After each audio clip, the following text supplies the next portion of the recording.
pertanyaan kedua, ini ada Bapak Daniel Todingan. Nah, beliau bertanya, kita tahu bahwa kita bisa selamat atau berada dalam Kristus bukan karena kita sempurna melalui perbuatan kita.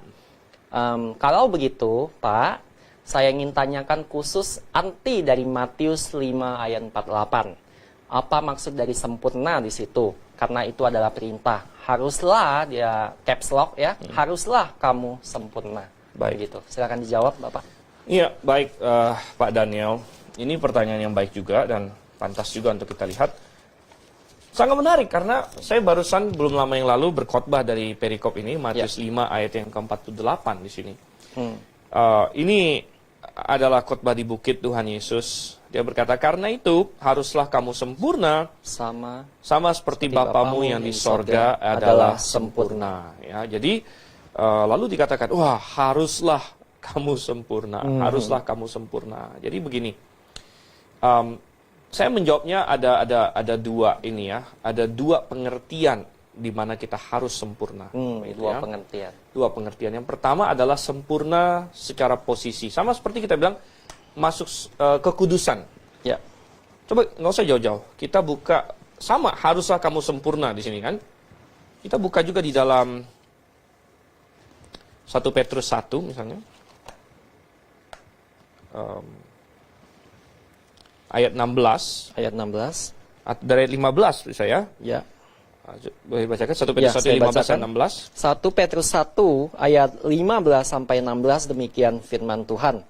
Tetapi hendaklah kamu menjadi kudus di dalam seluruh hidupmu sama seperti Dia yang kudus yang telah memanggil kamu. 16. Sebab ada tertulis, kuduslah kamu sebab aku kudus. Ya, saya melihat ini paralel di Matius 5:48, sempurnalah kamu sebab Bapamu di sorga adalah sempurna. Sama 1 Petrus 1 ayat 15-16, kuduslah kamu sebab aku kudus. Sebab Tuhan itu kudus. Dan memang kalau ya kita bicara kudus sempurna itu ya, ada dua hal di sini. Yang pertama, kudus secara posisi. Untuk bisa masuk sorga harus memiliki kekudusan posisi. Betul. Kekudusan posisi artinya sudah dinyatakan kudus begitu. Ini bicara mengenai suatu titel atau suatu posisi yang diberikan kepada kita. Dan dalam hal ini itu sudah kita dapatkan melalui percaya kepada Yesus. Ketika kita percaya kepada Yesus, kita langsung dikasih gelar orang kudus. Dan kesempurnaan tadi, kebenaran Yesus yang sempurna sudah ditaruh kepada diri kita. Baik. Tetapi kemudian kita mencoba mencari kekudusan karakter. Tetapi kekudusan karakter, kesempurnaan karakter bukanlah syarat keselamatan. Kalau itu syarat keselamatan, tidak ada seorang pun yang bisa diselamatkan. Betul sekali. Karena tidak ada seorang pun yang kudus secara karakter yang tidak berdosa lagi. Betul. Dan oleh karena itu, lalu ditanya, apa maksudnya haruslah kamu sempurna, haruslah kamu kudus? Ya, kita bilang, satu, itu berbicara mengenai kekudusan posisi. Yang kedua, itu bicara mengenai target karakter kita. Ya Tuhan kasih target, nih, target yang harus kamu tuju. Bukan berarti ini syarat keselamatan. Ya.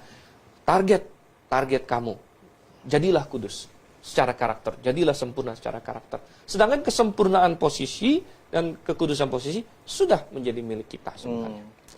Mungkin saya tambahkan sedikit ya dari pertanyaan tadi beliau, dia tekankan karena itu adalah perintah begitu. Jadi kalau misalnya Bapak yang sampaikan ini adalah target, jadi bisa dicapai bisa perintah tidak. Perintah juga. Perintah. Tapi gini, di Alkitab banyak perintah. Baik. Alkitab berkata berdoalah setiap waktu senantiasa. Itu perintah. Betul. Tapi apakah itu syarat masuk surga? Bahwa kita untuk masuk surga saya harus berdoa setiap saat. Alkitab berkata bahwa banyak sekali perintah dalam Alkitab. Banyak sekali perintah dalam Alkitab. Tetapi ingat sekali lagi, kita masuk surga bukan berdasarkan kita mampu melakukan perintah Tuhan atau tidak. Betul sekali, Pak. Ya. Kalau itu syarat masuk surga, ya kita gagal. Tetapi perintah-perintah ini diberikan, ya ini memang kehendak Tuhan, yang menjadi target kita setelah kita diselamatkan. Tapi untuk keselamatannya, ya kita harus mengandalkan kekudusan dan kebenaran yang kita peroleh di dalam Yesus Kristus. Baik.